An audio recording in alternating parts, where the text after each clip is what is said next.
Hey everyone, and welcome once again to this podcast. We're exploring Dietrich Bonhoeffer's letters and papers from prison. We're getting closer to the end here as we move closer to April of 1945 when Bonhoeffer dies, although the letters are going to end before that. The letter that I want to focus on today has a really interesting footnote. When Bonhoeffer's papers were transferred to Berlin, Bethke kept this letter in his possession. He regarded it as his favorite of all the letters he received from Bonhoeffer. It was discovered in his study after his death.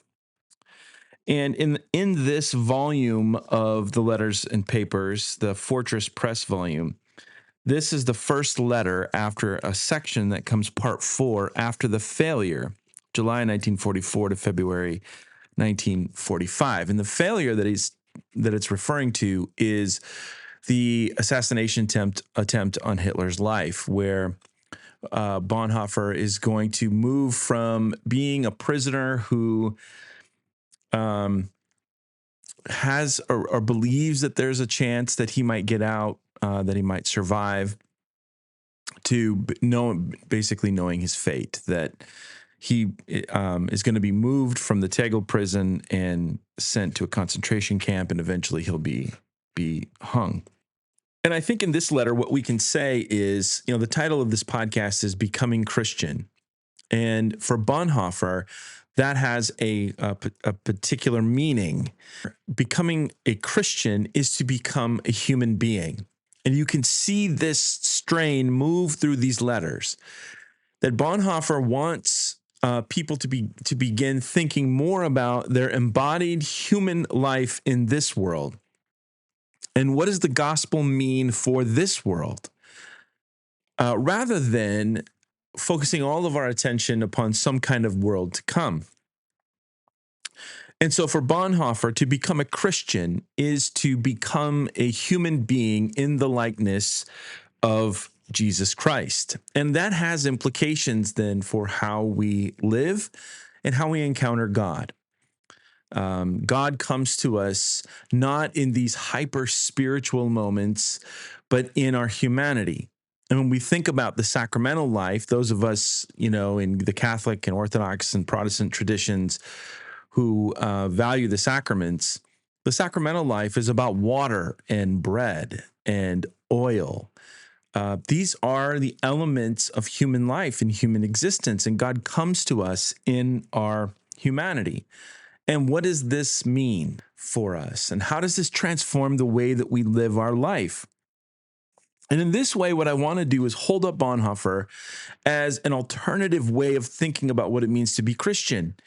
Today, especially as we get into this hyper-spirituality, this otherworldly emphasis, this turning away from our embodied kind of human experience, and even when we get into the doctrinal and the moral and the ethical, all of the emphasis right now, for example, on human sexuality, we lose sight and track of this understanding of what it means to be a human creature.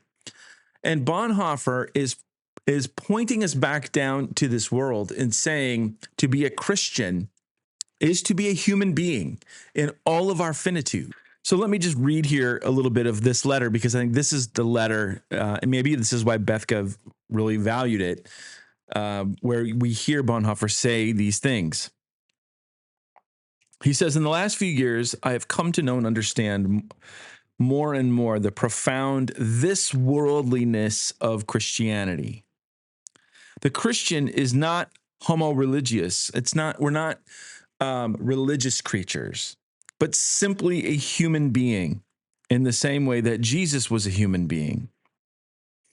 I do not mean the shallow and banal this worldliness of the enlightened, the bustling, the comfortable, but the profound this worldliness that shows discipline and includes the ever-present knowledge of death and resurrection. I think Luther lived in this kind of this worldliness. So again, the emphasis here for Bonhoeffer, what does it mean to be a Christian? It means to be a human being. and that the message and the gospel of Jesus Christ, the death and the resurrection of Jesus Christ, transforms our lived experience in this world and our identity as embodied humans. Again, what is the significance of this as we think about young people today, whether it's youth ministry in the church or whether it's engaging young people outside of the church in a variety of ways? Think about all the abstractions of our identity that come through culture and how Christianity participates in this abstraction by making the focus of the gospel this otherworldly spirituality that never, and the gospel never addresses the lived experiences of real human beings, the ordinary life of real human beings. And again, I want to emphasize this worldliness. He keeps coming back to that the gospel is about this world, that Christ's death and resurrection is about life in this world. And then he goes on to talk about a conversation. He says, I remember a conversation I had 13 years ago in America with a young French pastor. We had simply asked ourselves what we really wanted to do with our lives. And he said, I want to become a saint. And I think it's possible that he did become one. This impressed me very much at the time. Nevertheless, I disagreed with him, saying something like, I want to learn to have faith. For a long time, I did not understand the depth of this antithesis. I thought I myself could learn to have faith by trying to live something like a saintly life. I suppose I wrote Discipleship at the end of this path. Today, I clearly see the dangers of that book, though I still stand by it. Later on, I discovered, and am still discovering to this day, that one only learns to have faith by living in the full this worldliness of life. It's interesting to me how many times, whether it's as a pastor or a professor, a teacher, I run into people who so badly want to be spiritual, but their version of spirituality, they're almost ashamed of their own humanity. They're uncomfortable with their humanity. They want to become something else. And I always try to remind them that in Jesus Christ, God comes to give us our humanity back. That God is not calling us to be angels or some super spiritual beings. God is calling us to live as human creatures in this world. And this is what Bonhoeffer is getting at. And I wonder sometimes if a lot of the hyper anxiety that is happening within young people, and I'm thinking now maybe more specifically of young people in the Christian community, has to do with this constant reverberation that we're supposed to be saintly, we're supposed to be righteous, we're supposed to be holy, and we think of those things in abstract terms, as opposed to a recognition, again, as Ron Williams says, that to be holy is to enter into the nooks and crannies of this life, because this is what Jesus did. It's about living into our humanity and our human being.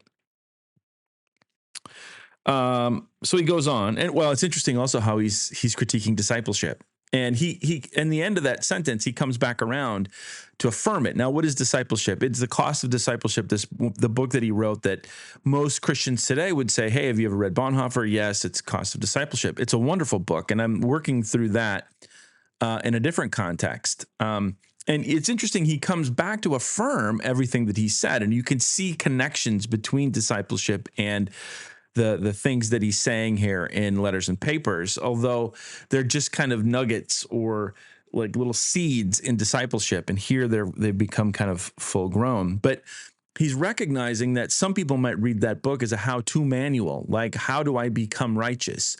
And faith is not this, for Bonhoeffer, faith is not something we arrive at. You know, there's not a checklist that we can get to and say, well, now I have faith. And this is full-blown Kierkegaard. Faith is in the becoming. It is in the living. It is in the this worldliness. This is what he means by this. It is engaging the historical flow of my life as I move from one thing to the next, as I grow, as I age, as I have relationships with other people. And it's in that flow of existence that faith is found. It's never arrived at. We never accomplish it in this life, but it is a part of living this life. That is the existential moment here in Bonhoeffer. And so he goes on, If one has completely renounced making something of oneself, whether it be a saint or a converted sinner or a church leader, a so-called priestly figure, or just an unjust person, a sick or healthy person, then one throws oneself completely into the arms of God. And this is what I call this worldliness, living fully in the midst of life's tasks and questions, successes and failures, experiences and perplexities. Then one takes seriously no longer one's own sufferings, but rather the suffering of God in the world. Then one stays awake with Christ in Gethsemane. So again, we're back to that idea of staying awake with Jesus in the garden. Now, it's interesting because I think that this could be interpreted as I just have to focus on God and Jesus and not worry about the other things. And that's not what Bonhoeffer is saying. What Bonhoeffer is saying is when we let go of wanting to create our own identity, to become something, whether it's in a kind of secular sense of, having a good career or whatever, or becoming a saint, that's when we get lost. And what he's saying is when we let go of wanting to create our own identity, but engage ourselves in the task of living life, what we do is we leave the abstract world behind. And by leaving that abstraction behind, we're now actually living. And we're caught in the to and fro of life. And that this is where God is present. And this is where God is shaping and forming and fashioning us to become like Jesus Christ. And this is why he says here at the end that we don't take our own suffering seriously. I mean, and again, he's not saying that we're not going to suffer. He's saying we will suffer. But what he's saying is we are participating with God's suffering in the world. And then we wake up. This is the beautiful imagery. We wake up. We awaken and we are present with Jesus Christ in the midst of this world. And, Kierkegaard would talk as well about going through life sleepwalking. And Bonhoeffer here is, I think, kind of toying with that metaphor a little bit to say we need to enter into the suffering of God in the world, throw ourselves into the world, and be awakened to our humanity in Jesus Christ. This is what he's saying. In other words, too many people, I think, today in Christianity want to be like, well, I'm just going to serve God and, I'm not going to focus on anything else. And Bonhoeffer is saying, no, it's by focusing on everything else. It's by getting your hands dirty in the world, living a life, having relationships with real people, enjoying things in the world, sports, music, art, culture, and in really engaging these things. This is where God is present, and this is where we become fully human. And again, I think what Bonhoeffer does, I think his letters and papers provides, I don't want to say a blueprint, but it shines a light on a path forward for thinking about what it means to be the church once we break through all this polarized nonsense and all this obsession with all of these kind of abstract morals and doctrines and politics and all of these things. And then we might actually be free to live. This is, I think, what Bonhoeffer is suggesting. And I think this faith, this metanoia, so again, he's using the idea of repentance, but for him, repentance is being awakened to who we are in Jesus. And this is how one becomes a human being, a Christian. How should one become arrogant over successes or shaken by one's failures when one shares in God's suffering in the life of this world? You understand what I mean, even when I put it so briefly. I'm grateful that I've been allowed this insight, and I know that it is only on the path that I have finally taken that I was able to learn this. So I'm thinking gratefully and with peace of mind about past as well as present things. And you have to wonder here if he isn't thinking about the fact that he participated, albeit on the periphery, he participated in this movement of overthrow, of assassination, and it didn't go well. and he's cast his lot in, and he knows where his future lies. He knows he's not going to get out. He knows that this is going to end in his death. And yet you can interpret what he's saying here as a sense of it is only by engaging in the problems of this world. It is only by taking seriously and taking responsibility for the problems of this world, and by taking action, that we participate in the suffering of God in and for the world. It's a beautiful letter. I can see why Bethke would hold on to it and cherish it as maybe one of his favorites. It's this epiphany that he seems to come to, of making this understanding of being a Christian is being a human being. And he is providing an antidote. He is for this hyper spirituality, that we have to get our heads out of the clouds. I always think about when the disciples are standing around in Acts, when Jesus ascends into heaven and the angel comes and basically says, "What are you doing looking up in the sky? Get to work." And that to me is the message of Bonhoeffer. Like, stop standing around looking up in the sky. Get your hands dirty, get to work. And it's only by engaging the world and taking on the problems of our neighbor and suffering along with our neighbor that we suffer with God.